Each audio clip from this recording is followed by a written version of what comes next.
Bueno, muy buenas noches. Espero que todos se encuentren muy bien. Hoy, muchas gracias por estar aquí conmigo. Vamos a seguir con Miguel Ángel hoy, gran artista que tuvo mucha trayectoria y tremenda influencia o impacto en el entorno.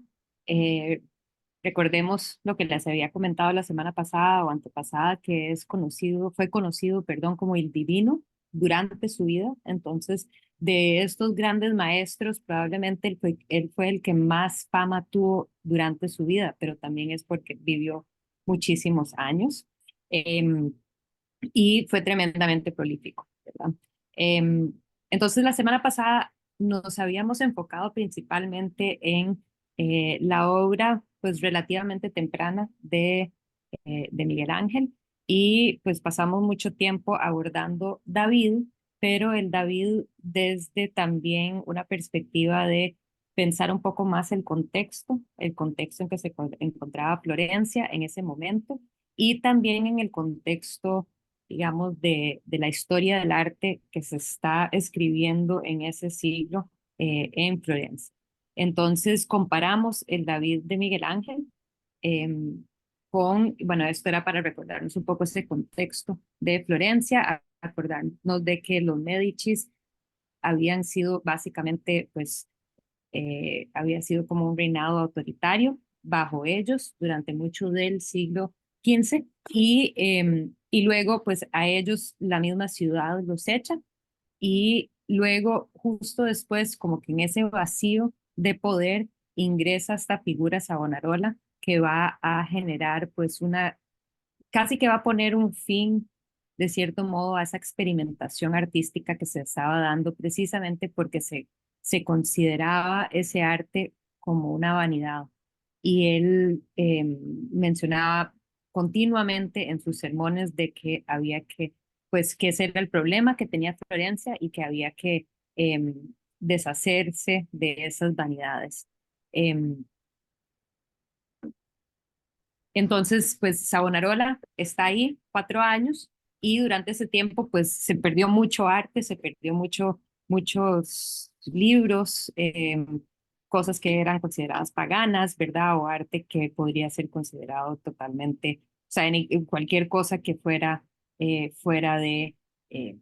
de, de un contexto religioso muy digamos, conservador, estaba visto como un lujo que no era necesario. Entonces, bueno, este es el contexto en el que luego van a ya sacan a Savonarola, lo queman, además, matan, lo queman, y surge nuevamente en Florencia este deseo em, de ser mecenas importantes de las artes, entonces buscan a Miguel Ángel para crear el David.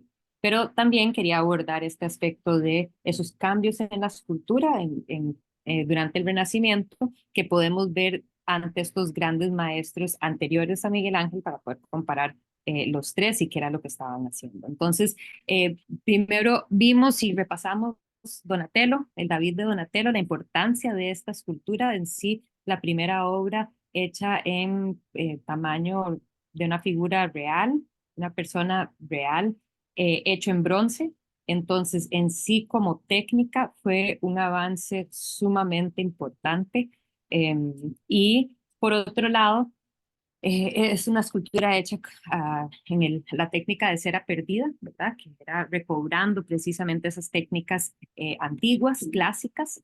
Entonces, eso en sí fue sumamente importante, integrar a un cuerpo, además, primera vez que vamos a ver una figura desnuda, pero visto no desde una perspectiva de la lujuria, que a veces se habían integrado imágenes de desnudez, pero era como uno de los pecados, era representación de uno de los pecados. En este caso es una desnudez eh, bastante digna, una desnudez victoriosa que nos remite nuevamente también a la época clásica.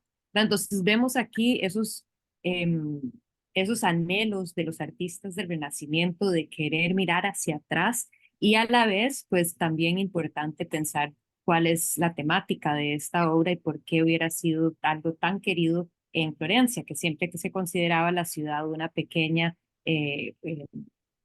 pequeño ante estos enemigos muy grandes, Pisa, eh, eh, Milán, Milano, Siena, ¿verdad? Entonces ellos siempre habían sentido esa, como que esa relación a la figura del David, ¿verdad? Entonces en este caso vemos que obviamente es un David después del haber eh, ganado, después de haber matado a Goliat, haberle cortado la cabeza, vemos la cabeza acá abajo, pero con toda esa importancia de lo que significa la obra, lo que significaba en su contexto, también es importante sentirle la sensualidad y una sensualidad bastante idealizada, ¿verdad? Esta es una figura idealizada, es un niño, todavía tiene un cuerpo así que todavía está en ese momento extraño de transición y sin embargo es tremendamente sensual.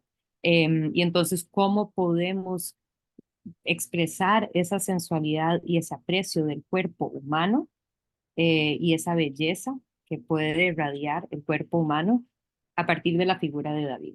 ¿Verdad? Entonces, esa más o menos es la búsqueda de Donatello. Un par de décadas después tenemos Verrocchio. Verrocchio lo habíamos visto tanto como pintor, así como ahora en esta escultura. Sabemos que Verrocchio fue el maestro de Leonardo y pues un artista bastante altamente cotizado en Florencia, muy presente, muy parte de la escena del 480. Y en esta obra lo que vemos de eso que va cambiando en la segunda mitad del 480 es ese deseo de capturar una sensación no solo naturalista en esa capacidad de representar fielmente el cuerpo, sino que realista también, buscando que sea una figura real. Entonces, en este periodo, lo mismo habíamos visto en la obra de él pictórica, así como en la obra de Ghirlandaio, de que vemos estas caras que parecen ser gente de la calle, ¿verdad? Y que entonces ese deseo de esos artistas en ese momento de verdaderamente darle como una tónica de cotidianidad a las obras, ¿verdad? Entonces, aquí en esta imagen, pues ya es un cuerpo que parece ser más como lo que podría ser un niño en ese momento que, aunque es flaquillo, todavía tiene esa capacidad, vemos que tiene como una fuerza latente dentro de él, que fue lo que le permitió pues haber ganado en esta batalla. Y también pues vemos esa búsqueda de cómo podemos usar el gesto del cuerpo para generar pues para expresar una sensación, ¿verdad? Entonces ahí también es como que el uso de la gestualidad del cuerpo, en este caso de una figura que por más pequeño que sea, es flaco, dale esas rodillas, las rodillas no parecen estar como encapsuladas por un montón de músculos, sino que se ven como el bracillo también, aquí se ve en este codo como casi que sale vemos perfectamente esos huesos, ¿verdad? Entonces, no es un muchacho particularmente fuerte, pero con todo eso dicho, sentimos un orgullo a partir de cómo está él parado ante esta cabeza de un gigante, ¿verdad? Que la cabeza del gigante es como dos veces el tamaño de la cabeza de este muchacho. Em, y sin embargo, los sentimos victoriosos debido a esa pose que contiene. Entonces, aquí podemos verlo desde diferentes ángulos, precisamente eso que les quería enseñar de los huesos, ¿verdad? Ese como realismo que busca. ¿Cómo sería un muchacho de 13, 14 en este momento? Todavía no es todo corpulento, está en ese periodo de transición. En la Biblia creo que tiene 13 años, pero aquí podríamos decir tal vez es como un chico de 14, justo antes que verdaderamente va a pegar ese estirón. Y bueno, la importancia de eso, la importancia de ver cómo es en Donatello una cara más idealizada, en el ejemplo, en la obra de Verrocchio, una cara un poco más como común de alguien que tiene facciones que podría ser de alguien en particular.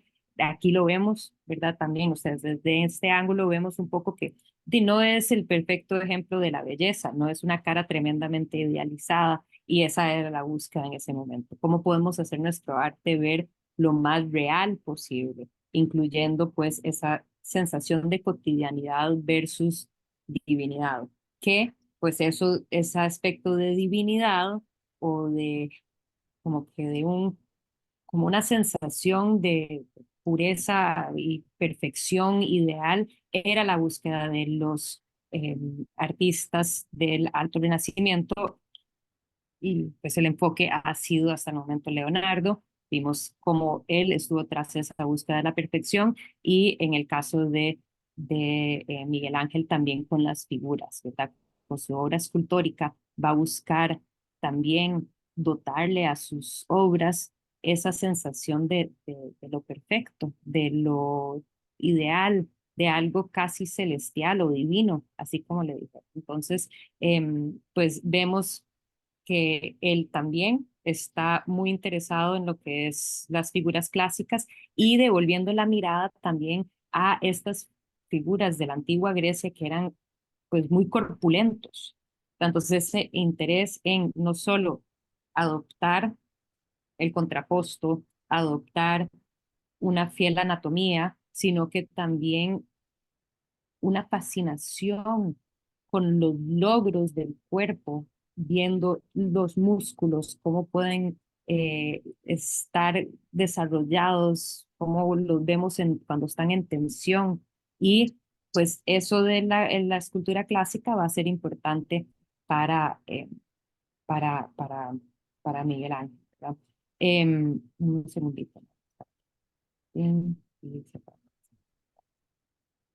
entonces, la importancia de mirar hacia atrás y qué es lo que se va a llevar, digamos, o qué es lo que va a agarrar ahí de la antigüedad, pues va a ser esos cuerpos muy intensos, muy fuertes, em, y también pues una intensidad o una profundidad psicológica que no se había visto antes, y mucho menos en las culturas, ¿verdad? Ya sabemos que habían intenciones de dotarle con emoción a las esculturas. También cuando veíamos imágenes de varios santos juntos, cómo puede haber una individualización entre ellos.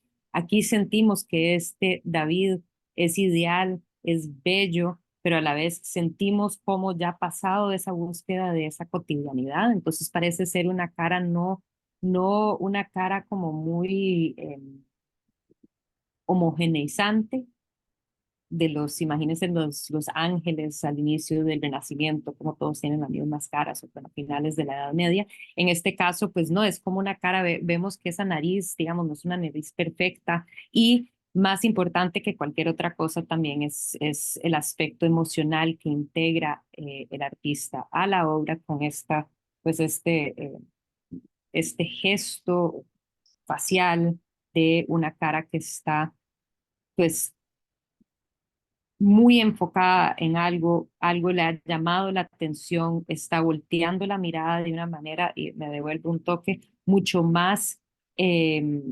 marcado, el ángulo, digamos, de cómo se mueve la cabeza que en el Doríforo. ¿Verdad? Si pensamos que el Doríforo era el canon de la perfección, del contraposto, de cómo pues también ese paso de las caras que miraban frontales hacia un horizonte eterno. En este caso, el hecho de que Policleto le ha volteado un poquito la cara, lo integra a nuestro espacio en el sentido de que hay algo que le ha llamado la atención por acá y entonces él está mirando por acá. O sea, algo lo hizo voltear. Ese acto como que de mover la cara es importante en ese sentido de ir quebrando con digamos, la solidez o solidez no es la palabra que estoy buscando, sino que como que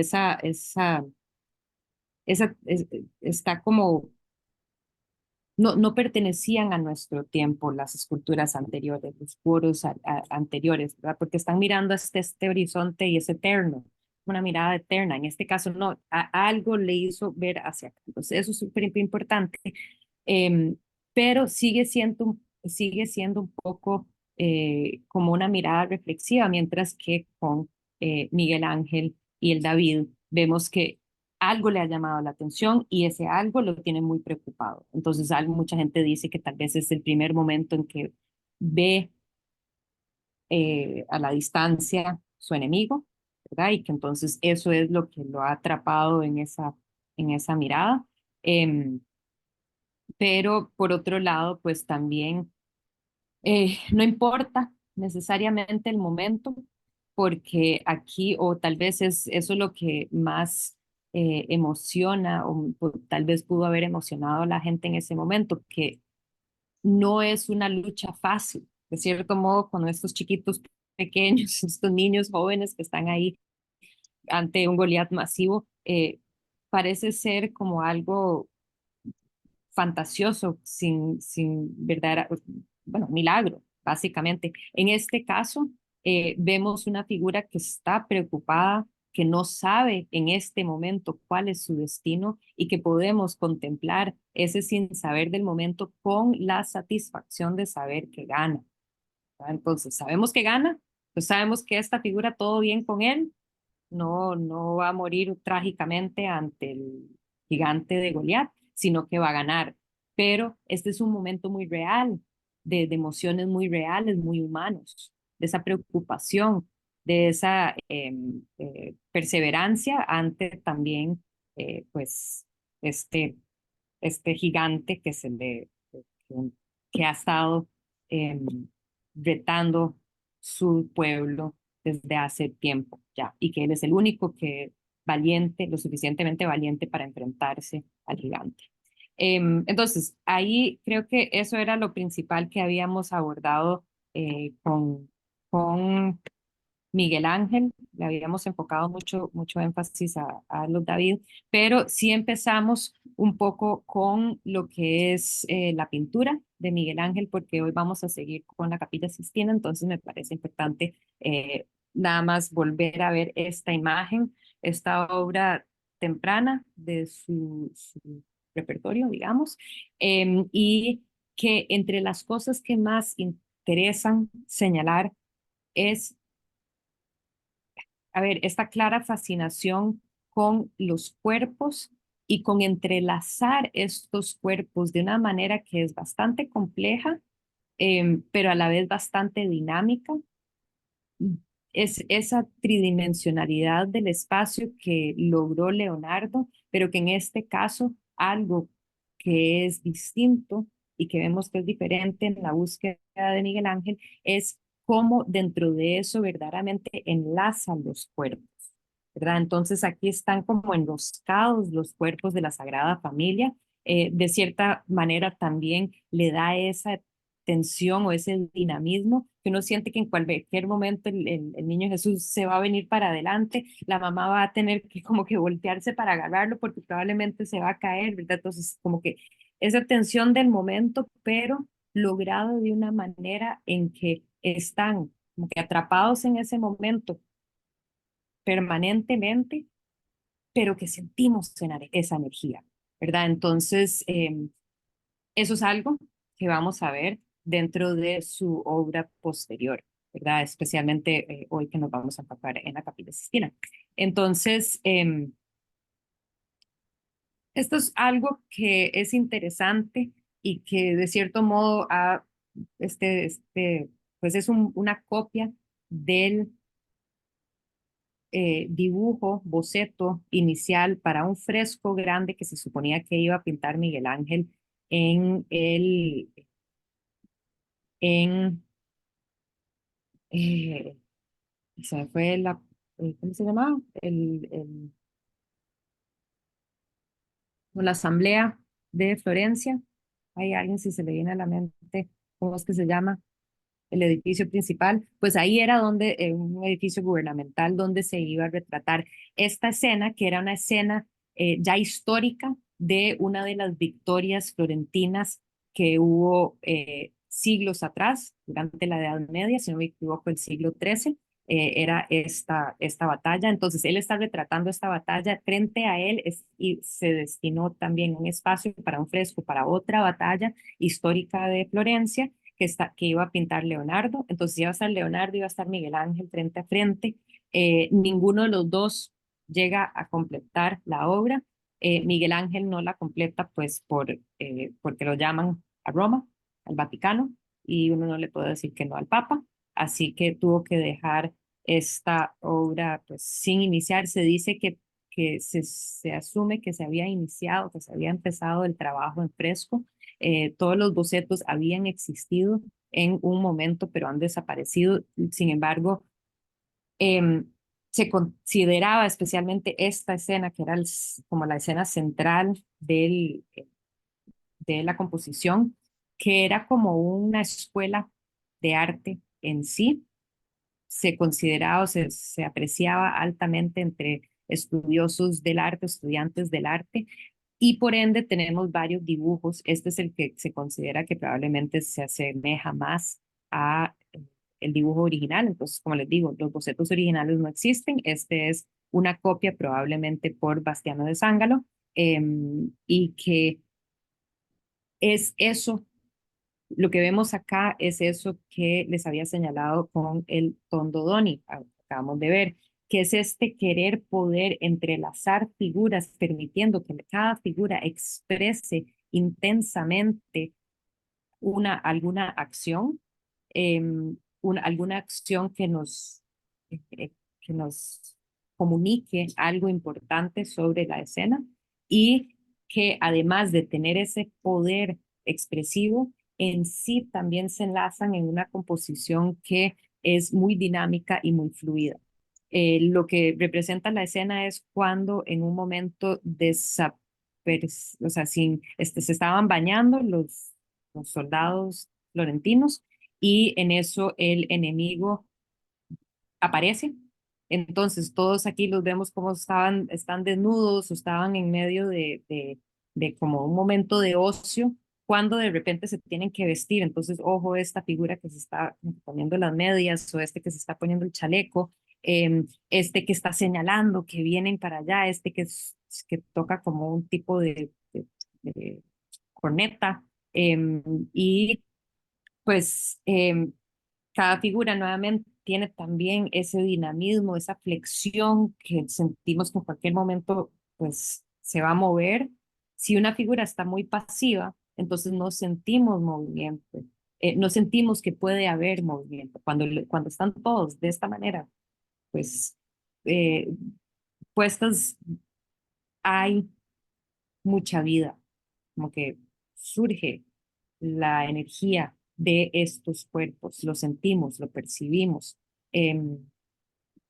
Y además son estos cuerpos súper corpulentos, que va a ser importante porque vamos a ver cómo él continúa con, con estos cuerpos grandes, masivos, donde vemos esa musculatura bien definida, va a continuar con eso. Lo vemos acá y vamos a ver cómo lo integra a su obra en el Vaticano. Aquí, más de cerca, la imagen. Entonces, como les decía, lo llaman, y pues al inicio, honestamente está un poco fuera de orden porque la obra que sigue es la tumba de Julio II, que es lo que para lo que lo llaman primero. Él empieza un proyecto escultórico que lo va a emocionar muchísimo y que va a ser como su tristeza de la vida, pero quería continuar con la pintura porque pues no concreta en ese momento histórico, temporal, esas esculturas, solo que por eso lo llaman. Llega, empieza a trabajar en ese proyecto de la tumba, pero después de menos de un año ya el Papa le dice, no, ya pare, no hay plata, y en eso le dice, no, lo que quiero es que me pinte el techo de la Capilla Sistina. Entonces, había tenido un primer programa de artístico, proyecto, programa de arte en el espacio, que son algunas de las imágenes que ya habíamos visto. Esta es la obra que habíamos visto de Ghirlandaio, esta es la obra de Perugino que habíamos observado. Y pues el espacio originalmente llegaba, digamos, lo pintado llegaba hasta ahí. Em, originalmente, bueno, aquí podemos ver una representación, una reconstrucción de cómo se veía en ese momento, antes de que llegara Miguel Ángel a pintar el techo. Y vemos que el techo en sí lo que tenía era, está pintado de azul con estrellitas doradas, ¿verdad? Algo que se ven en otros espacios góticos, espacios sí, del alto gótico, pues integraban eso. Em, y pues Miguel Ángel va a venir con una idea completamente innovadora. Originalmente el Papa le había dicho que quería que fuera, que pintara en los techos los 12 apóstoles, o sea, en el techo los 12 apóstoles, pero dice Miguel Ángel que quiere hacer algo mucho más, más complejo, más, más visión. Y se dice que él estuvo trabajando con uno de los, asesorado por un cardenal que era pues bastante, contemplaba mucho los textos bíblicos y que entonces probablemente no tenemos registro de esto, pero se asume que hubo una estrecha relación intelectual entre la figura del asesor y Miguel Ángel a la hora de Miguel Ángel concebir sus composiciones. Y eso va a ser importante porque así como habíamos visto con Leonardo, eh, va a haber un análisis profundo de los textos bíblicos que dan el fundamento a la creación artística, ¿verdad? Entonces, en el caso de Leonardo, habíamos analizado la imagen de la Última Cena y cómo podemos ver aspectos de cada uno de los apóstoles ahí representados.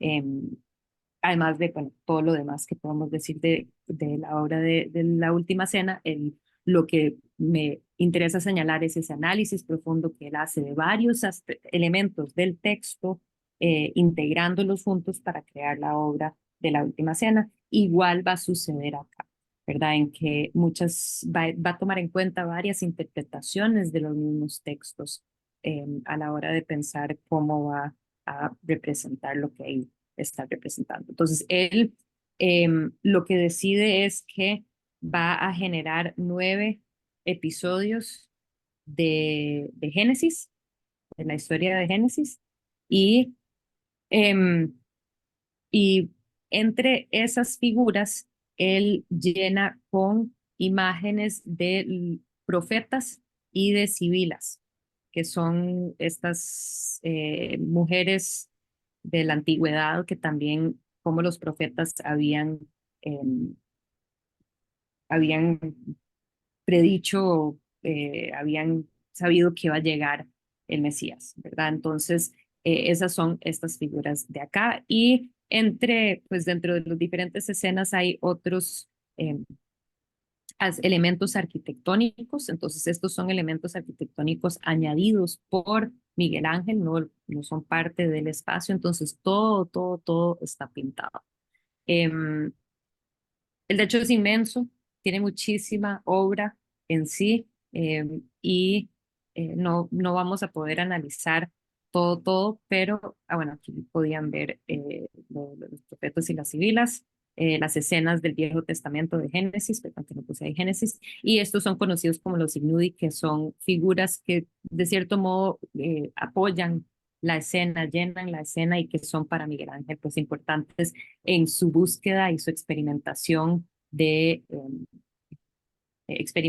con lo que puede lograr a partir del cuerpo humano, ¿verdad? Hay diferentes poses del cuerpo humano y cómo puede ser el cuerpo humano bastante dinámico. Eh, una de las primeras escenas, y perdón que no está, yo lo puse bien, así. Eh, eh, las escenas que él pinta es la escena del diluvio de Noé, que interesantemente es como el final de la historia de Génesis. Entonces, él inicia o sea, va más bien al revés a la hora de pintar los diferentes espacios. Em, y, y bueno, aquí vemos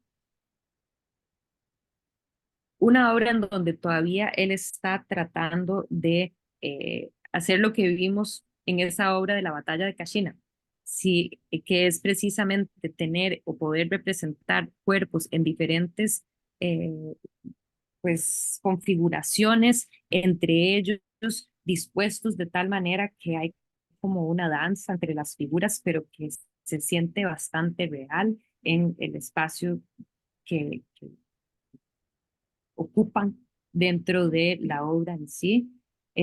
Son escenas bastante conmovedoras, son diferentes escenas de o momentos em, del diluvio, gente que está subiendo a la última cima que se encuentra o la cima más alta, que además está hasta que escalando un árbol para tratar de salvar sus vidas. Estos últimos también que van viendo que está subiendo, subiendo, subiendo y que no hay nada que pueda hacer. Esta figura del padre que ha rescatado a su hijo eh, ahogado.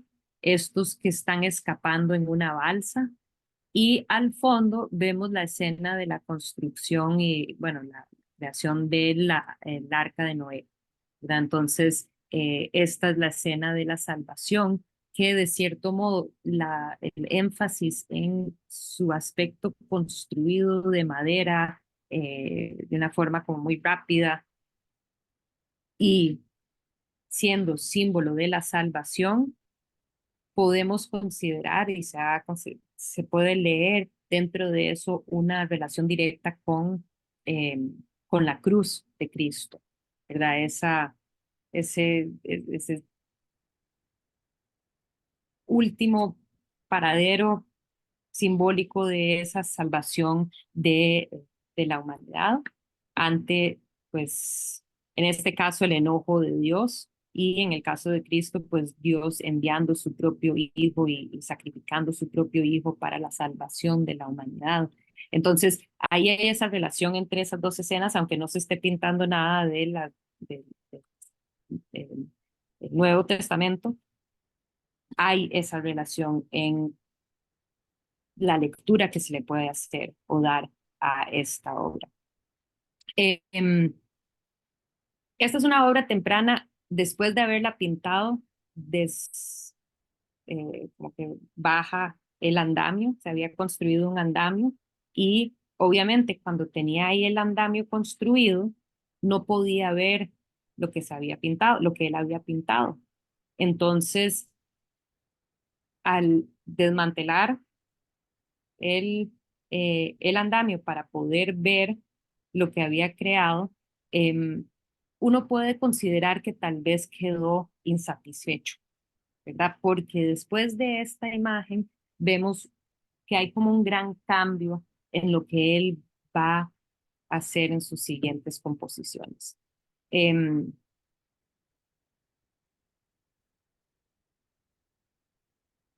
un segundito.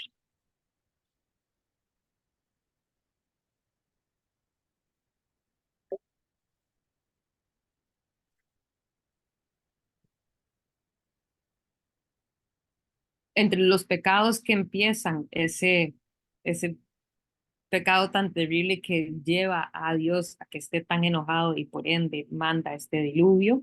El primero de todos esos pecados es precisamente el pecado original que vemos en esta escena y que interesantemente Miguel Ángel ha decidido en un mismo paisaje, en un mismo espacio, integrar dos historias o dos escenas de dos partes de este cuento, en dos escenas distintas en una sola composición. Entonces vemos cómo el demonio viene por este lado a seducir a las figuras de Adán y Eva, cómo ellos lo extienden sus brazos hacia el demonio, ¿verdad? Hacia ese pecado original. Y en este caso, y casi como si fuera ella también una de esas ramas del árbol, además de ser serpiente, ¿verdad? O salir de esta serpiente. Y por este otro lado, vemos a la figura del arcángel que los está expulsando del jardín de Edén. Igual también surge del mismo árbol como si fuera una rama de ese árbol que tal vez viéndolo como lo estamos viendo actualmente, no se ve o no se siente tanto porque lo estamos viendo muy de cerca, pero imagínense qué se vería cómo se vería desde bastante lejos, ¿verdad? Entonces, cómo esta creación, este árbol, de cierto modo también hasta que se convierte en un árbol de la vida, con todas estas esencias o estos, es lo bueno y lo malo surgiendo desde ese mismo árbol. Em, Algo que es interesante es en la escena de la expulsión, que se dice que muy probablemente pues Miguel Ángel está también como meditando sobre la imagen de Masacho, y perdón que no les traje la imagen de Masacho de la Adán y Eva, que eran entre los primeros desnudos que se habían tentado en un espacio religioso a gran escala, con anatomía tan fiel, eh, y que aquí pues se dice que entre como que el análisis que se ha hecho de por qué, por ejemplo, estamos viendo en sombra la cara de Adán, porque ella está como toda pequeñecida en como en sombra también, es porque dentro del texto decía precisamente que eh, durante la expulsión Adán voltea la mirada hacia la oscuridad que es la tentación de pues, la mujer. Y entonces, algo así, perdón que no estoy diciendo los términos, las palabras exactas, pero algo así. Y entonces, literalmente, él está pintando ella en sombra porque ella representa la sombra, la oscuridad, y la cara de él, aunque él todavía de este lado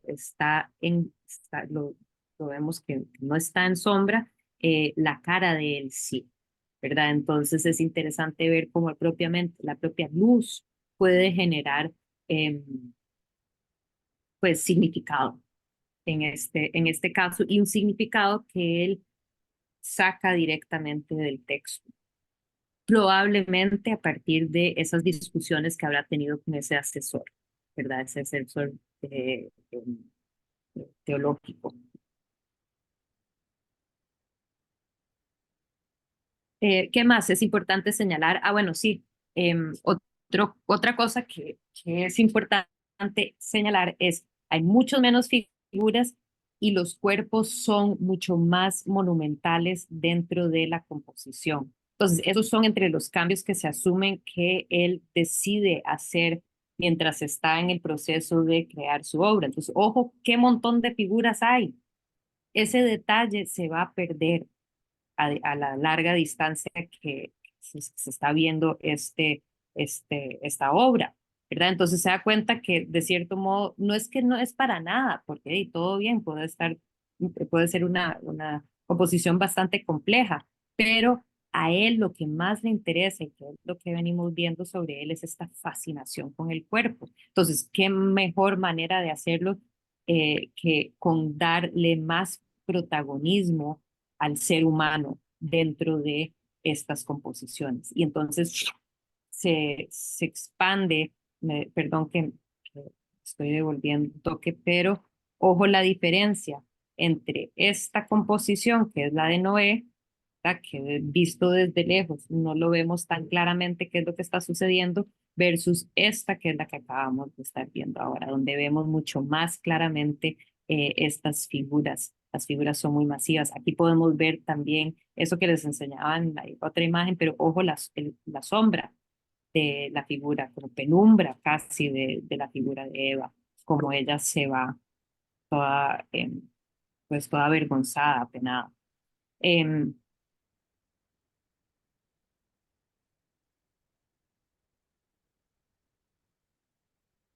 y bueno, además, la, como que ese dialogar que va a tener, que aquí podemos ver y por eso les puse esta imagen, estas figuras grandes de los Ignudi con estas figuras más pequeñas, y que él se va a dar cuenta que que la monumentalidad de los Ignudi es lo que él quiere lograr en su obra, ¿verdad? Entonces, estas figuras mucho más grandes expresan mucho más, y entonces se da cuenta, bueno, eso es lo que tengo que hacer con mis composiciones adelante. Em, Aquí voy un poco fuera de orden porque esta imagen es una de las últimas que pinta, que crea, creo, no, más bien es la última que pinta, pero es el primer momento de la historia de Génesis, ¿verdad? El momento en que Dios separa la luz de la oscuridad. Y quería insertarla aquí precisamente para hacer referencia a eso que venía diciendo con la imagen del pecado original, bueno, malo, o sea, malo, bueno, oscuridad, luz, ¿verdad? Y sombra. Y entonces, ojo, cómo parece ser como uno de los aprendizajes o las conclusiones más fuertes que va a generar Miguel Ángel con el conjunto de que es esta obra, ¿verdad? Entonces, esta noción de cómo nuevamente también la composición con una figura humana y la manera en que pues, la retratamos va a crear significado mucho más allá de lo que simplemente estamos viendo. Esta es la única que estamos viendo casi como si estuviéramos viendo de abajo para o sea, estamos viendo la figura de Dios Padre de abajo para arriba. Él interesantemente está haciendo, o sea, está elevando los brazos. Una de las cosas que se ha dicho sobre esa pose que sostiene de sus brazos elevados es que se relaciona mucho con pues precisamente lo que se está llevando, se va a llevar a cabo, se lleva a cabo en ocasiones dentro de este espacio, que sería misas con una Eucaristía, y que el Padre cuando bendice la hostia y el vino, los eleva eso dentro de ese momento de como de que hay creación con lo que es Cristo dentro de esta creación de- que es la base de la fe cristiana. Y en este momento que estamos viendo acá es la creación de todo que desde un principio ha concebido la oscuridad y la luz desde un principio, y que podemos leerlo como, pues también como una em, pues alegoría también para abordar lo bueno y malo de la vida, y que todo eso es parte de lo que crea Dios, la que Dios crea lo bueno, crea la luz, pero también ha creado la oscuridad, y precisamente es como el yin y yang, el alfa y omega, ¿verdad? De un extremo al otro extremo, todo eso Dios está en medio de eso. Em, Aquí lo podemos ver desde otro ángulo, en donde esa torsión de cuerpo, así como pues esa sensación del esfuerzo que le da a la figura de Dios Padre, que está como elevado en el espacio, es bastante pues, convincente cuando lo vemos desde este ángulo. Y ojo, nuevamente el papel de estos ignudi en enmarcar la figura. Muy interesante. O sea, tienen los aspectos que él ha integrado arquitectónico, pero también tiene las figuras, estos cuerpos que enmarcan las escenas y que nos repiten eh, la importancia del cuerpo humano.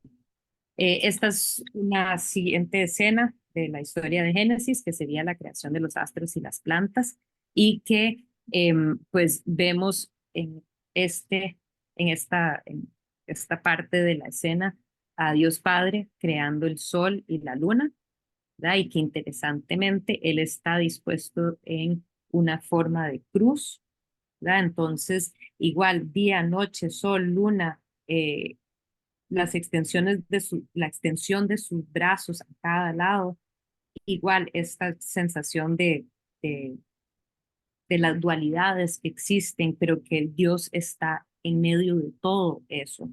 Em, y luego aquí vemos también un esfuerzo bastante convincente la figura de Dios Padre que está creando las plantas. Entonces ya hay sol, ya hay plantas, ya puede haber crecimiento.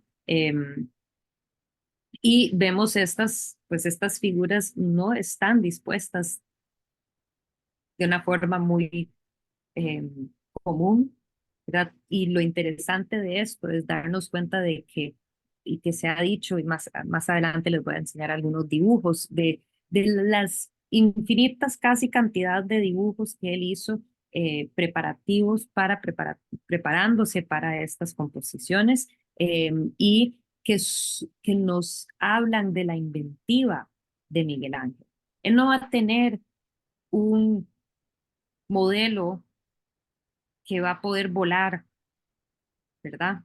Es poner un cuerpo de esta manera es imposible, pero bueno, sabemos que habrá estudiado, le habrá pedido a un modelo que levantara el pie mientras estaba medio acostado, algo así, para algunos detalles, pero en sí lo interesante es ver cómo a él le fascina el cuerpo y cómo él busca disponer el cuerpo y darle estas diferentes como contorsiones en sí que eventualmente llegarán a ser pues maneras de eh, configurar el cuerpo que no son posibles, que son absolutamente imposibles. Pero bueno, aquí vemos en la figura de Dios Padre una fuerza profunda.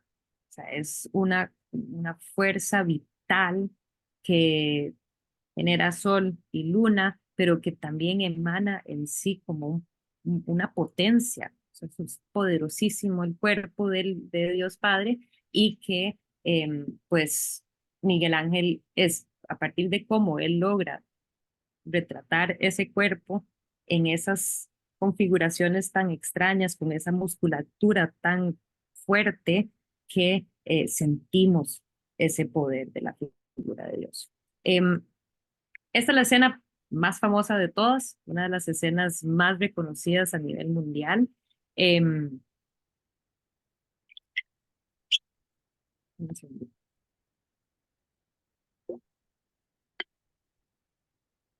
Laura, perdón, la figura anterior, las dos figuras son Dios. sí, es la misma figura de Dios, solo que aquí está creando sol y luna y aquí se ha volteado y está creando las plantas. Entonces él está extendiendo el brazo para crear las plantas acá. Entonces es como que casi que sentimos que de aquí siguió su camino y fue a hacer lo otro. ¿Y cómo lo sabemos? Pues porque tiene la misma vestimenta, ¿verdad? Y como que el mismo pelo y esa misma fuerza, aunque lo sentimos más a la distancia, en este caso está como más cerca de nosotros y aquí ya se ha ido para allá, ¿verdad? Pero ¿por qué preguntabas eso? ¿Por algún motivo en particular? O... No, me llamó la atención y Daisy y retratada la parte de atrás de Dios, Dios. Sí, bueno, además, en sí es interesantísimo porque sí, es una figura súper de Dios bastante fuerte, pero de cierto modo se siente muy humano, ¿verdad? Y que tal vez podemos ver precisamente aquello que molestó tanto a eh, pues las personas de la Reformación protestante, ¿verdad? Que cómo iban a hacerlo, o sea, claramente este no es una figura cualquiera de la calle, ¿verdad? Es una figura corpulenta, grande. Sin embargo, se siente por la misma fascinación de Miguel Ángel en los cuerpos y la humanidad y la figura, de cierto modo uno puede concebir cómo es un poco, de cierto modo, como que sí, es poniéndole una cara muy y toda una composición. Todas las otras imágenes, no es por decir que no habíamos visto Dios Padre en las composiciones anteriores, claro, ahí está, pero está muy, no aislado, pero muy representado de una manera muy divina y aquí pues lo que sentimos es monumentalidad y fuerza, pero es una monumentalidad y fuerza de una figura humana, ¿verdad? Entonces ahí pues tal vez podamos entender el enojo que iba a tener personas que querían reformar eso y que no le gustaba eso que estaban viendo que se estaba dando. No es por decir que todos los protestantes iban a ver y conocer esta imagen, pero definitivamente esa búsqueda que representa y que estamos viendo acá con Miguel Ángel, pues refleja un poco esa preocupación que hubo más hacia el norte. Como les decía, una de las composiciones más reconocidas de, pues, de todo lo que es la Capilla Sixtina. Lo único que me estoy dando cuenta es que aquí no pueden ver en su totalidad la imagen. Perdón. A ver si...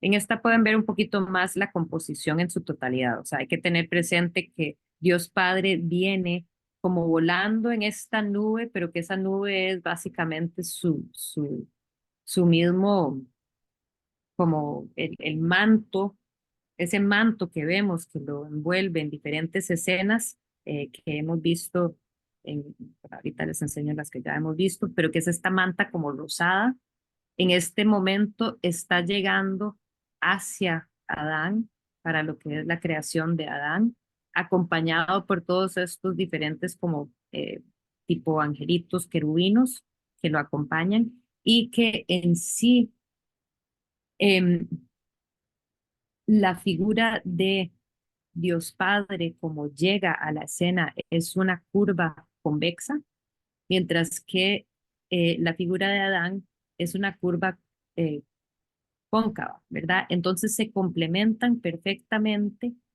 y al llegar a este punto de casi unión es donde sentimos también casi como que esa electricidad entre las figuras, pero que se logra no solo por lo que veremos de ahorita, les enseño más de cerca en detalle, pero esos dedos que casi tocan, ¿verdad? Pero también en sí, como esta figura, toda este aspecto, este elemento de la composición viene como a venir a complementar este esta curvatura, este vacío. Entonces, como que lo jala para allá, de cierto modo, visualmente. Aquí podemos ver ese mismo manto, de Dios. Aquí ese mismo manto rosado. Y aquí ese manto rosado es el que, con el cual como que vuela hacia Miguel Ángel y casi que lo toca. Pero ojo la diferencia entre, aunque es corpulento la figura de Adán, sentimos que es está como, no tiene tanta fuerza todavía, es como que el momento en que Dios apenas lo está sacando de la tierra, Adán, la palabra misma significa tierra, entonces él está como que surgiendo de la tierra, pero todavía requiere mucho más de esa energía que le puede brindar Dios a partir de ese dedo. Entonces sentimos como es como una figura que languidece, pero que está a punto de tener más, de que está cada vez más como con más inyectado, con más energía que va a permitirle a él surgir de la tierra, del cual él mismo, pues literalmente sentimos casi que surge de esta tierra sobre el cual él está apoyado, está acostado.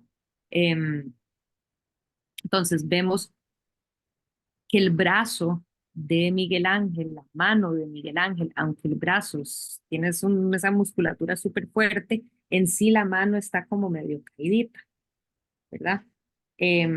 Y que es eso mismo de un Adán que está a punto de pararse y como que tener esa fuerza, pero que todavía está en este proceso, Dios Padre todavía lo está creando, todavía le está inyectando esa energía por medio de este brazo, que este brazo sí está más, está en una pose activa, ¿verdad? Él sí está señalando, él sí está transmitiendo esa energía a través de todo su cuerpo que viene en movimiento para allá. Entonces, ese movimiento que veíamos, que estas curvas se complementan y que jalan visualmente para allá, jala también esa energía hacia Adán. Entonces, de ahí Adán va a poder ya casi pararse de esta pose, o sea, ya se está como empezando a apoyar en el brazo y en este pie que tiene la pierna doblada, a punto de poder verdaderamente pararse. Entonces, bueno, esta escena, además, una de las cosas que es importante señalar también es como una composición de un espacio muy grande. Ojo las dimensiones de Adán, al ojo las dimensiones de esta figura, que es como que se está dando cuenta Miguel Ángel nuevamente de lo que él quiere lograr en sus composiciones. Y creo que es también a partir de esa observación de subir, pintar y después había que desmantelar todo desarmar todo el andamio y volverlo a armar. Entonces, como que cada una de las escenas pintadas van a ser una lección para la siguiente escena que va a pintar. Y cómo ese protagonismo de la figura humana va a cobrar cada vez más importancia hasta ser esta escena principal donde el protagonista de toda esta sala es Adán y por ende es como el humano, pero definitivamente ligado a Dios, ¿verdad? Absolutamente ligado a Dios. Em, aquí les quería enseñar algunos de los dibujos de como les digo, son cientos de dibujos y, bueno, cientos de dibujos que existen en la actualidad de obras preparatorias de Miguel Ángel y que pues también nos dan a entender un poco ese proceso de trabajo que él tiene, ¿verdad? Y cómo se concibe estas figuras y cómo va a trabajar en algunos detalles que para él van a ser tremendamente importantes, como la mano. em, a ver, otra cosa que quería señalarles con estos cuerpos que él está pintando, que notamos tanto en lo pintado como en los dibujos, es este énfasis en la musculatura, ¿verdad? Que sabemos que es una cuestión clásica y que en este caso además se relaciona muchísimo con el arte producido hacia finales de la época griega, ¿verdad? De antigua Grecia, en donde además están los cuerpos contorsionados en estas poses, en este caso el Laoconte, en esta pose de sufrimiento, ¿verdad? Pero ojo la semejanza con lo que está haciendo Miguel Ángel y lo que se estaba creando en ese momento. Interesantemente, esta obra de Laoconte lo habían encontrado justo cuando Miguel Ángel estuvo ahí presente, o sea, lo desentierran y lo sacan ahí cerca del Foro Trayano en 1506. Miguel Ángel está ahí presente cuando eso se da. Entonces, de cierto modo, es como cada vez que se descubre o desentierra uno de estas obras antiguas, es como eh, es como validando Miguel Ángel, valida esa búsqueda que él tiene de estos cuerpos corpulentos, monumentales, en tensión, en estas composiciones muy complejas, ¿verdad?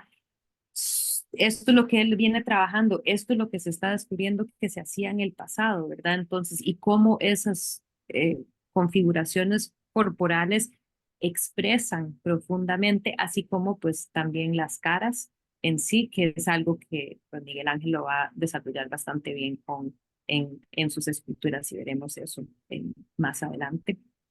Pero sí, también algo que es importante señalar es que Miguel Ángel siempre se consideraba un escultor. Eh, Primero y antes que nada era escultor. Acuérdense que lo habían llamado para hacer esa tumba de Julio II, y luego lo quitan de ese trabajo y le dicen que tienen que pintar y lo hizo a regañadientes, o sea, no estaba feliz con esta comisión, no quería pintar, él era escultor, estaba súper emocionado por el otro proyecto, pero lo que vemos es que pues en sí sus pinturas, sus obras pintadas en la Capilla Sistina, las figuras, los cuerpos, son súper escultóricos, ¿verdad? Entonces, vemos, quería enseñarles dentro de eso, ¿verdad? Cómo vemos estos cuerpos muy corpulentos de las sibilas mismas. Yo solo creo que les he enseñado, tengo dos ejemplos más para ir terminando con la Capilla Sistina. pero cómo son cuerpos fuertes, dinámicos, que aunque aquí podríamos decir que está en una pose pasiva porque está sentada, sin embargo, ella sostiene ese pergamino en la mano y e igual, casi como Miguel, como David que vimos, algo le ha llamado la atención, ¿verdad? Ella está mirando hacia allá, está súper viva esta figura, ojo el pelo de ella, como en el viento de haber pues volteado la mirada tan rápido, se le hace así el pelo y ese es el momento en que él captura eso. Entonces sentimos ese movimiento aunque la figura esté sentada. ¿Qué es importante de eso? Vemos que la figura en sí está cargada de energía, ¿verdad? Se podría parar en cualquier momento, no es esta figura pasiva. Em, Estas otras de las imágenes como más queridas de la Sibila de Libia, em, que aquí vemos una figura que aunque está como reclinada sobre cierto tipo de banco, está en el momento de posiblemente o estarse sentando o estarse parando, ¿verdad? Pero ojo esos, como que los dedos de sus pies y ojo esa espalda sumamente fuerte que está a punto de o abrir o cerrar este libro, ¿verdad? Que son las profecías de ellas, de las sibilas, que está ahí redactado. Y pues igual, todas estas figuras, casi que sentimos que estos son como que lo más importante para Miguel Ángel, esta experimentación no los deja así como unas figuras extras que nada más para rellenar el espacio, sino que llegan a ser bastante protagónicos estos los profetas y las sibilas que están pintadas entre cada una de las escenas.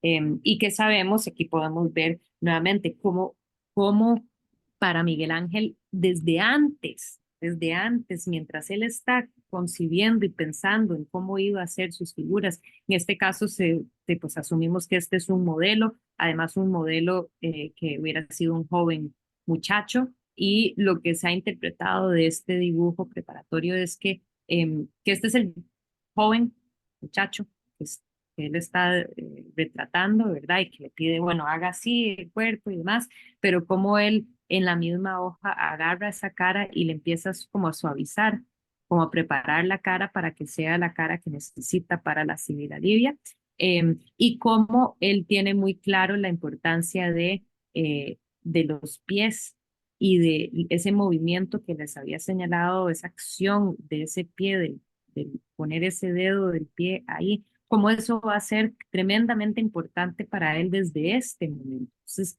cómo él está pensando en todos esos detalles que otros no consideraríamos como importantes. Entonces, súper interesante ver cómo él está concibiendo todos esos detalles antes de, obviamente, pintar. Ok, no sé si quisieran preguntar algo sobre la Capilla Sistina o hacer algún comentario antes de seguir adelante con lo siguiente. Me llama la atención que, Hola. hola, ¿qué tal? Me llama la atención que sí parecen cuerpos de mujeres, pero son como cuerpos de hombres, son muy musculosos. O sea, se ve que él solo usaba modelos hombres. Sí, O esa es una hombre. Es que están como no se sabe que es hombre o mujer. Yo creo que es una mujer, ¿no? Pero se ve sí, el cuerpo es como de un hombre. totalmente. Y que, pues Muy aquí masculinos, muy masculinos. mucho más, aún más masculino. Se dice que, bueno, hay ciertos aspectos que suaviza un poco en el brazo cuando la pasa a ser mujer, a la figura. Entonces, ojo que es un poquito más suavizado, como que suave esta parte de acá del hombro, por ejemplo. Em, la cara en sí es un poco más dulce. Entonces, ese tipo de cambios le hacen, pero em, su preferencia eran los cuerpos masculinos, definitivamente. Em, y eso a través de toda su carrera. Definitivamente él está observando y dibujando y retratando principalmente, no es que no va a crear obras que retratan mujeres, pero está trabajando a partir de modelos hombres principalmente y con una musculatura y una anatomía, pues al ser muy musculosa, pues da la impresión que es además muy masculina, ¿verdad? Como muy definidos los cuerpos. Súper definidos, como si cada uno de los músculos estuviera en tensión en ese momento. Es como esa es la búsqueda. Y que eso es lo que da ese dinamismo a los cuerpos de él, porque literalmente cada uno de los músculos, aún si está sentada, está en acción, está pues tensado, aún este brazo que está como que posando ahí sobre la rodilla y sobre la pierna, el muslo, la pierna, y la mano así como para abajo, igual sentimos que, bueno, no me ven el brazo, pero imagínense que sí, está flexando esos músculos, esos músculos. Y eso lo vemos en todas las figuras, desde las figuras de las mujeres civiles hasta casi hasta estos putis eh, cariátides que están aquí en la arquitectura inventada que él ha pintado.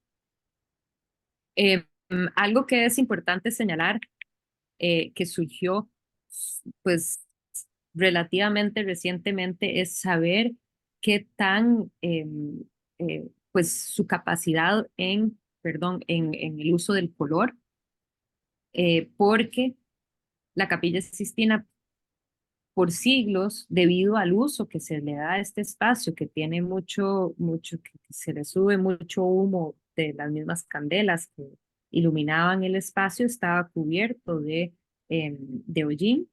Entonces tenía toda esta capa bastante oscura y no se daba uno cuenta de la maravilla de cómo es y qué tan precioso es el colorido el colorido de la obra de Miguel Ángel. Así es. Entonces, eso es algo que pues solo desde que hicieron una limpieza profunda ya habrá sido hace como 2 décadas, pero imagínense que pasó casi, pues básicamente 5 siglos sin saber, bueno, originalmente pues, se habían visto esos colores, pero que ahí paulatinamente cada vez más oscuro, con tonos que parecían como casi obras monocromáticas, como tonos sepia todo, y de repente descubrir que no, que es una obra con esta intensidad de color. Sí, Jody. Em, sí, cuando yo fui al Vaticano, se veía allá la museografía más espantosa del mundo, porque seguramente por las toneladas de gente que quieren ir a verlo, no le da chance de ver nada. Y en el Capilla Sistina fue el peor, porque allá la gente estaba hablando y tomando selfies de ellos contra el cielo raso. O sea, nunca logré disfrutar ni esto, ni la pietà, ni nada en el Vaticano. Y yo creo que recuerde uno de los retos principales de algunos de los museos y instituciones culturales más populares del mundo, donde tienen que ver cómo controlar la gente que quiere ir para que su visita vale la pena. Aún si significa que tiene que comprar su entrada con 1 año de anticipación para que no hay tanta gente, pero hacer algo. Y yo creo que esta es algo, no sé, yo sé que el Vaticano es el Vaticano, o sea que no es un museo, pero es una iglesia, pero yo estaba tan decepcionada al llegar y yo quería ver la Pietà y sigue, no puede parar, sigue caminando, sigue caminando. Y el Bulla, logré disfrutar más el Capilla Sistina en la película sobre los 2 papas, porque ellos tienen una larga conversación, una madrugada allá en la Capilla Sistina. Y la manera que tenía todo la película, uno disfrutaba verlo, pero se supone que Miguel Ángel quería tener acá algo de paz, algo de espiritualidad, algo así, pero por los retos en cómo lo presenta hoy en día, es muy difícil sentir esto. Definitivamente, y creo que eso es muy cierto de lo que quería lograr Miguel Ángel con sus composiciones, de verdaderamente invitar a la gente a reflexionar Sí. ante estas imágenes, ¿verdad? Este simbolismo que podríamos leer desde, pues dentro de las composiciones, que, y esto es importante señalarlo. Gracias, Jody, por el comentario, porque me permite recordar qué tan importante era el acto de reflexionar durante esta época del Alto Renacimiento. O sea, esa vida contemplativa, esa vida que te permite, que te prepara, además, o sea, un intelectualismo que uno va cultivando, que es parte de ese espíritu humanista del Renacimiento, ¿verdad? Y que era precisamente lo que cuando lleguemos al barroco, la contrarreforma y el barroco, que veremos cómo van a tomarle la contra, ¿verdad? Y cómo el arte va a llegar a ser más bien una cuestión visceral, donde vemos lo que estamos viendo y como que entendemos directamente qué es, porque es súper más dramático. Este caso no es un arte dramático, es un arte mucho más, o sea, uno debería de enfrentarse a estas imágenes como con más, pues más un proceso intelectual de apreciación, por lo que eso que decís definitivamente es el caso, cómo es difícil poder apreciar cuando a uno lo están correteando dentro del espacio, pero que, pues, a ver, sí hay museos, sí el Vaticano tiene sus museos, entonces eso sí es museo, entonces sí tienen personas que son, digamos, museólogos y museógrafos que están trabajando, pero en este caso, en este espacio en particular, pues es muy difícil porque es un sitio de peregrinación, ¿verdad? Entonces no es exactamente igual que tal vez en otros museos donde se busca una experiencia un poco más donde se pueda mediar un poquito más esa experiencia. Sí, Paula, adelante. Que, o sea, metiendo la cuchara y cambiando un poco, pero me acordé de que esta semana, la semana pasada, salió la noticia de que la Mona Lisa la quieren hacer eso, como pasarla de lugar a una parte del Louvre donde la gente pueda tener como una experiencia menos como la que tienen ahora, que es así como tómele la foto, siga caminando y ya. O sea, como que la quieren, entendí como que la quieren poner en una parte como más aislada, donde la gente pueda como tener una experiencia más, no sé, más simbólica, por decirlo así, Y que de bueno, la uno se Mona pregunta también qué tanto tendrá que ver con la seguridad, ¿verdad? también, por lo que te pasó, ajá. Lo que pasó con la Yaconda, que Uh le echaron, ¿qué fue lo que le echaron? Sopa. Sopa Pintura, de no sé si tomate. pintura, salsa de tomate, no me acuerdo. Uno de los dos, sí, porque el primero fue pintura, salsa, tomate, pero la de pues ya el Yaconda eran tantas, han pasado tantas que no me acuerdo que le echaron. Pero sí, salsa, tomate, tal vez, como dice yo, pero definitivamente hay que propiciar esos espacios, pero como les digo, la iglesia también tiene ese papel de recibir los peregrinos, ¿verdad? Entonces, es complejo, diría yo que es complejo. Mientras cuando estuvimos en Florencia, en el Museo de la Catedral allá, donde está otra Pietà, uno puede quedar 1 hora si quiere enfrente de la Pietà y uno se sienta la tristeza enorme de esta mamá. O sea, es muy interesante como la manera que uno puede ver una obra sin duda afecta cómo puede apreciarlo. Y me pregunto sobre las originales deseos de Miguel Ángel. Sí, perdón que les estoy haciendo spoiler total con la presentación, pero quería llegar a la Pietà que estaba haciendo referencia yo y que creo que es esta. Em, Sí, que el asunto es que el Museo de la Ópera del Duomo, mm, a ver, es súper concurrido, pero no está entre los museos más concurridos. No es como cuando uno va al Uffizi o la Academia, que tiene unas filas y larguísimas. Por algún motivo a este museo no va tanta gente, entonces por eso, por lo menos el día que fuimos nosotras, no estuvo tan lleno, entonces uno tiene esa posibilidad de verdaderamente poder apreciar la obra más. Pero voy a volverme para ver a dónde habíamos quedado. Disculpen.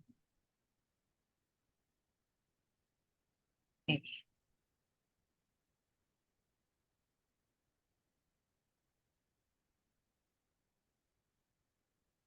Ok, entonces, les había comentado anteriormente que a él, pues lo llaman 1500, por ahí de 1505, primero para crear esta tumba de Papa Julio II, el Papa Julio II, y pues Miguel Ángel está súper emocionado. Este es como el proyecto de su vida. Y él, pues por muchos años va a seguir trabajando y va a seguir pulseando que le den la posibilidad de terminar, de culminar este proyecto que para él era tan importante, pero que a fin de cuentas pues no se logra concretar y definitivamente no se logra concretar como él había concebido en un principio. Estos son algunos dibujos preparatorios que tenemos pues de lo que él tenía planeado originalmente. Aquí traje dos imágenes de lo mismo porque pues ninguna de las dos es muy fácil de ver, pero tal vez esta ya tiene más contraste es un poco más sencillo verlo y que aquí importante señalarles que él, en este caso, esto iba a ser una tumba, pero pero que era como una estructura independiente para que iba a ir adentro del Vaticano. En este momento es importante señalar que el Papa Julio estuvo a cargo de reconstruir la Basílica de San Pedro. Entonces se bota la vieja basílica y se construye, Donato Bramante va a construir eh, la nueva San Pedro. eh, y pues en ese momento se dice que estar ahí debió haber sido un desastre total, lleno de polvo, porque todo era como un sitio de construcción por mucho tiempo, por varias décadas, en que ese momento pues, todo está cambiando. Entonces, dentro del Vaticano Nuevo, del San Pedro Nuevo, se iba a poner esta gran tumba que iba a ser una estructura interna a la pues, basílica misma. Iba a tener 3 niveles, se suponía. Arriba iba a llevar un retrato del Papa que va como ascendiendo al cielo, aquí cargado por unos ángeles. Hay estas figuras que veremos más adelante, figuras como figuras atrapadas. No sabemos exactamente qué era lo que él quería retratar en estas obras y algunas otras figuras que no sabemos quiénes habrán sido originalmente. Este probablemente es el que vamos a ver ahorita más adelante, que es Moisés. Entonces, 1505 lo llaman para que haga esto, este es los dibujos, este es una reconstrucción porque no tenemos todos los dibujos originales, entonces no se sabe exactamente cómo habrá sido. Hay algunos de estos dibujos como que, entonces esto que estamos viendo no es un dibujo de él, es una reconstrucción a partir de descripciones de lo que iba a ser y algunos de los dibujos que existen. Entonces, este era el plan para 1505. Se suponía que, como les digo, iba a ser una estructura independiente de 3 niveles con más de 40 figuras talladas tamaño real o más grandes. Entonces era un proyecto totalmente loco desde un principio, ¿verdad? Porque se decía que eran demasiadas figuras que se tuvieron que tenían que tallar para un solo artista completar en su vida. Pero bueno, era el sueño de Miguel Ángel completar esto. No lo logra concretar en este momento. El Papa le dice vaya a la Capilla Sistina. Les digo, él se enoja. Todavía no le llama, no, todavía no le dice que pinte la Capilla Sistina. Simplemente detiene el trabajo. Se supone que se detiene el trabajo porque no había presupuesto, porque todo el presupuesto se lo pasa a Donato Bramante para la construcción. Entonces se va todo enojado, Miguel Ángel vuelve a Florencia todo enojado y se dice que en ese momento que él vuelve, más o menos 1505-6, supuestamente trabaja en la batalla de Caxina, que vimos anteriormente los dibujos, en la Signoria, así es como se llama el edificio, y en eso lo vuelven a llamar. Y cuando lo llama el Papa, él no quería volver, no estaba interesado, no quería, pero el Papa lo manda a llamar a Florencia. Entonces, los mismos, o sea, Florencia dice, no, usted tiene que ir, chao, está llamando el Papa. Entonces, bueno, vuelve a Roma y ahí es donde le piden que haga la Capilla Sistina. Para este momento, para esta tumba, como les digo, él había empezado a trabajar, pero solamente había completado algunos bocetos y se supone que había viajado a sacar las piedras de Carrara, porque él trabajaba con mármol de Carrara, que es cerca de Florencia, entonces que había sacado las piedras que iba a usar para sus primeras figuras para este proyecto. Entonces, los bloques de piedra y que supuestamente le costó 1.000 transportar esos bloques de piedra, pero bueno, llegan a Roma y se detiene el proyecto, ahí quedan y que además supuestamente años posteriores habían sufrido de daños porque estaban afuera y recibiendo pues, todos los elementos. En 1513,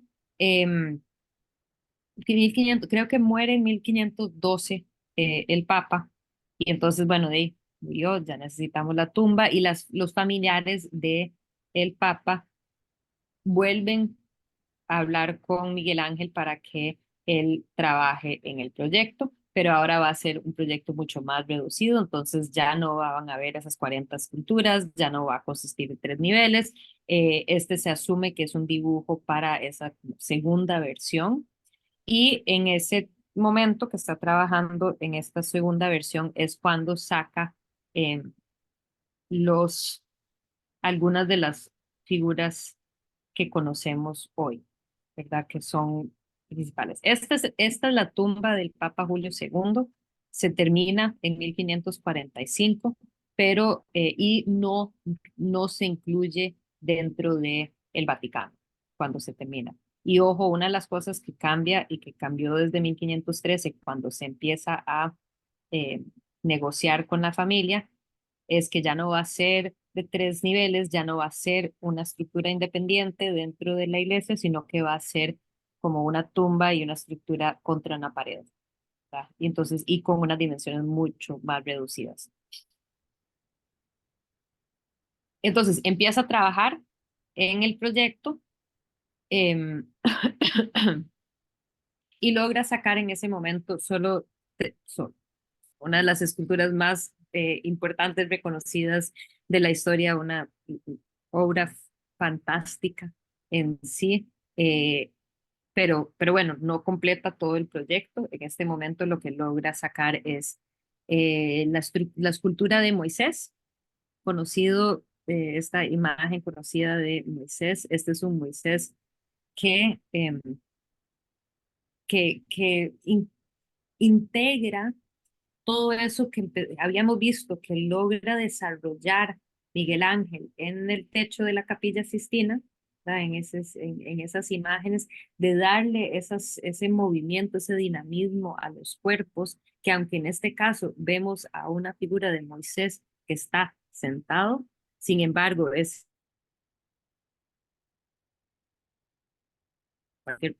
como que puesto así para poder separar, ¿verdad? Entonces, contiene ese dinamismo y que lo vemos reflejado en la misma composición del cuerpo.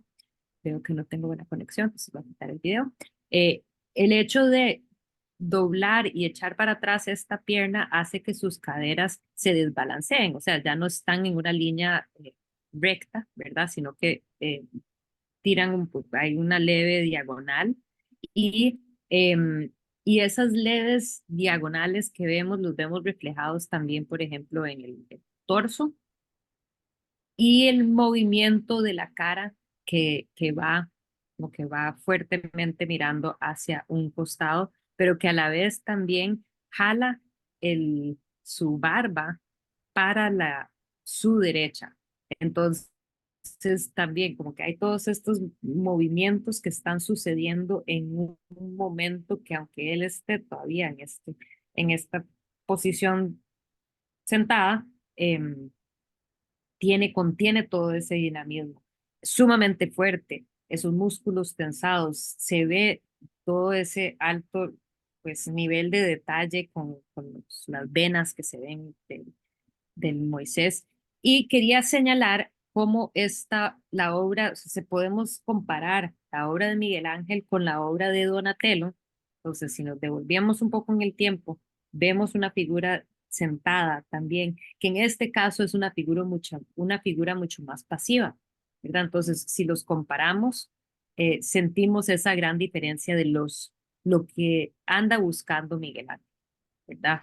Entonces el cuerpo en sí es bastante más masivo, ¿verdad? Este énfasis en la musculatura, en esta anatomía presente, pero también en ese dinamismo del cuerpo, esa energía que puede tener esta figura de Donatello. Es bella la obra en sí, pues importante en su momento por los logros anatómicos, proporcionales, esa referencia a lo clásico, pero que no tiene esa misma energía, o sea, la roca, algo frío, algo sólido, algo inorgánico, cómo cobra vida en las manos de Miguel Ángel.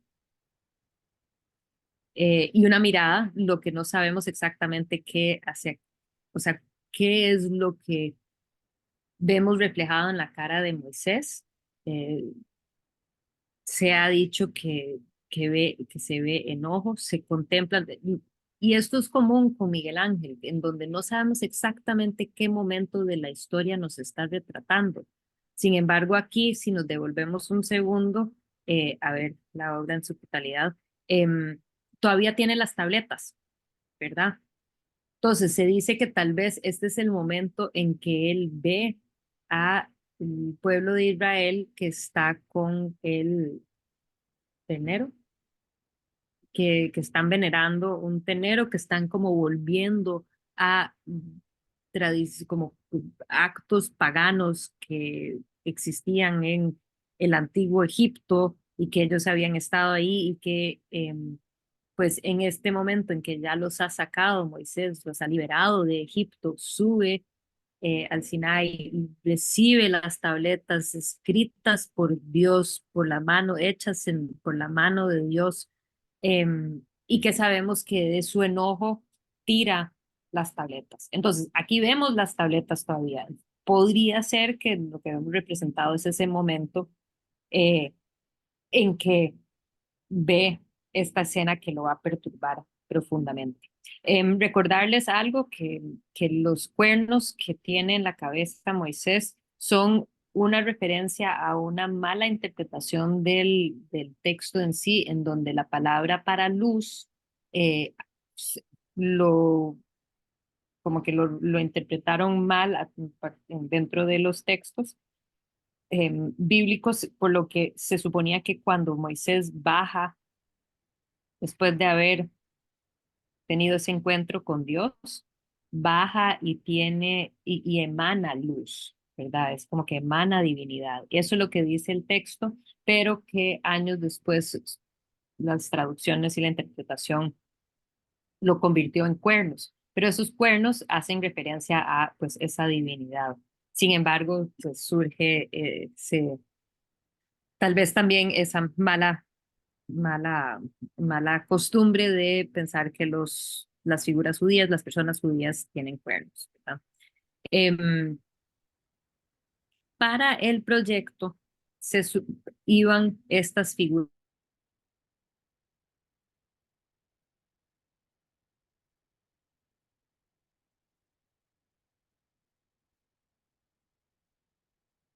figuras conocidas como estas figuras atrás, a la izquierda, y después algunos de estos ejemplos. Los voy a pasar rápido porque ya no tenemos tanto tiempo, pero estos son los 6 esclavos cautivos que creó Miguel Ángel en vida. Estos dos, los primeros dos que vamos a ver, los crea en ese mismo momento que crea la imagen de Moisés, 1513, 1515 más o menos. Los otros, que son estos 4, los crea en otro momento, los 1540, y que no son terminadas, no están terminadas. Estas figuras de los esclavos que él crea, no había campo, básicamente, para ellos. No sabemos exactamente cómo, pero terminan estas obras en el Louvre. Y pues son unas obras tremendamente sensuales, figuras que estaban propiamente atrapadas dentro de esta tumba. No sabemos qué representaban, no sabemos, se supone que iban a haber 9, creo, en su totalidad se ven representadas 8, pero se dice que tal vez eran la representación de las artes, de las diferentes artes, que posiblemente era una representación de los territorios que había vuelto a conquistar el Papa, porque durante todo este periodo, el Papa Julio, que era considerado el Papa militante, un Papa militante, hay que recordar que eran los estados papales y que era una entidad, el Papa era como el gobernador principal de los estados papales, y que él, entonces que tal vez representaban a esos territorios que vuelve a tener los estados papales, entre ellos Bolonia, por ejemplo. Entonces que tal vez era eso, pero honestamente no sabemos qué era lo que quería representar Miguel Ángel con estas figuras, pero son tremendamente sensuales en sí, y también pues es eso mismo que es esta búsqueda, que puede representar el cuerpo humano, ¿verdad? De qué manera lo puedo configurar para que represente, que tenga ciertas, que refleje ciertas emociones y cierta pues búsqueda para la trascendencia que no se logra. Estas figuras están atrapadas aún en la piedra, y perdón que estas imágenes son de tan mala calidad, pero no puedo encontrar mejores de estos ángulos. Increíble, no tienen fotos, es imposible encontrar fotos de la parte posterior de la escultura. Este es el esclavo, comúnmente conocido como el esclavo moribundo, que es este a mano izquierda, pero que quería señalarles cómo está integrado aún a la piedra misma. Y perdón que no se ve muy bien, pero cómo él no terminó, no le dio ese pulido final, y que no sabemos hasta qué punto tenía la intención de dejar estas obras así, porque vamos a ver desde este momento en adelante cómo mucha obra queda en los ojos de alguien que piensa que tiene que estar pues completamente pulido cada pulgada, pues una obra inconclusa, ¿verdad? Esta es la parte, estos algunos detalles, igual no son de buena calidad las imágenes, pero que quería que ustedes vieran cómo la figura misma emerge de la roca, y cómo vemos que la roca todavía, Miguel Ángel ha mantenido parte de la roca dentro de la composición, y de una manera que es además muy bella, ¿verdad? Si vemos como que este detalle y cómo vemos que saca Miguel Ángel la, la, el- los cuerpos de la piedra misma. Se dice de estas que aquí podemos ver el proceso de trabajo de estas y los otros esclavos, el proceso de trabajo de Miguel Ángel. Estas son las obras que él trabajó décadas después, cuando ya dicen que ya tiene que terminar esta obra, y vemos cómo aquí él viene. Este es un ejemplo que me gusta mucho. Les voy a enseñar varias imágenes para que las puedan ver. Estas son las que están alineando la galería, pero que mucha gente las ignora porque al fondo está el David. Entonces, estas sí están en la galería de la Academia, y pues pueden ver perfectamente cómo labra Miguel Ángel la piedra, ¿verdad? Y cómo saca de la piedra la figura. Este es el que quería detenerme un poco sobre esta, conocida como el Atlas Cautivo. Cada uno tiene este nombre aplicado, pero que lo interesante de esto es ver ese proceso de trabajo de Miguel Ángel. Hay los que les gusta pensar en esta manera cliché que las figuras estaban, que Miguel Ángel pensaba que las figuras estaban ahí atrapadas dentro de la piedra misma y que él vino como para liberarlas, ¿verdad? Y bueno, eso es como una visión muy romántica, pero que definitivamente él como que el proceso de cómo surgen los cuerpos es bastante orgánico. Vemos, por ejemplo, acá la cara de la figura, pero que obviamente la cabeza no iría a estar ahí, pero es casi como que él está dibujando lo que se debería de ver visto de este ángulo. Necesita ver esa cara, necesita ver a dónde está, cómo mira para trabajar las otras partes. Entonces es interesante porque si vemos en esta piedra acá, o sea, la cabeza jamás, la cara jamás estaría ahí, los ojos no estarían ahí, estaría un poco más para acá, dentro de la roca misma, pero que va tallando y le va dando los detalles necesarios para seguir permitiendo que surja el cuerpo de la roca.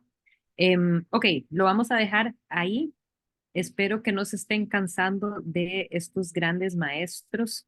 Son una maravilla y poder enfocarnos en ellos es un lujo verdadero. Así que ya la semana, bueno, la semana entrante, como lo mencionaba, no vamos a tener clase, pero cuando seguimos con nuestra siguiente clase vamos a terminar con Miguel Ángel, ver algunas de las últimas obras que él hizo y abordar Rafael. Así que espero que estén bien. No sé si tienen alguna pregunta o duda en particular o comentario que quisieran hacer. Nada de cansancio. Ay, qué dicha. Bueno, qué dicha que nos están aburriendo Miguel Ángel porque la verdad es que Oh, es un... no. En lo absoluto. Miguel Ángel es increíble. Definitivamente. Es súper fuerte. Y hay Así emoción. que, bueno, hay mucha emoción detrás y mucha técnica, ¿verdad? Ujú. Entonces es una belleza ver la obra de él.